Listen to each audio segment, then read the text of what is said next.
Kahimtang sa panahon ng latest news.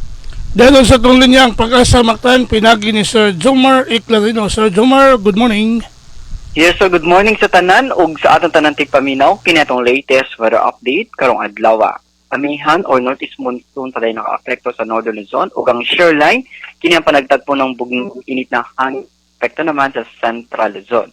Atong weather conditions sa Visayas, lakip na ang probinsya sa Cebu makasinati generally for weather init ug igang na panahon. Gawas ini na mga mga pag-uwan at kini ma-localize na mga pagpangilat o pagpanugdog.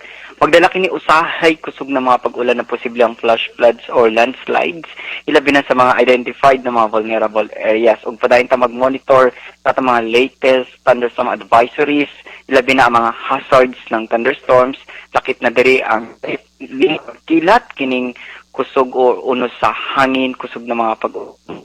O ang atong hangin, hining ito na sa kasarangan ng kadagatan, malinawan ito na sa kasarangan ng pagbalod. Temperatura sa Cebu, 26 to 32 degrees Celsius. Adlaw mo sa halap, alas 5.24 sa hapon. Ang dagat mo hunas, alas 10.42 sa buntag. Mutaob niya alas 2, ugma sa alas 2.57 sa kadlawon. Philippine Standard Time, alas 6.05 sa buntag, ikan diri sa Mactan. Pagka sa Visayas, DOST Jomar Eclarino. Salamat Sir Jomar, may adlong Domingo. Okay, sa kayo sir, daging salamat. Okay, good morning. Iyog dabati si Sir Jomar Eclarino, ang atong weather specialist gikan sa Pag-asa Mactan nga naghatod sa atong dagan sa kahimtang sa panahon nining adlaw Domingo mga kaigsunan.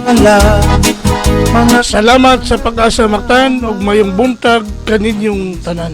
Interviews, kahimtang sa panahon ng latest news.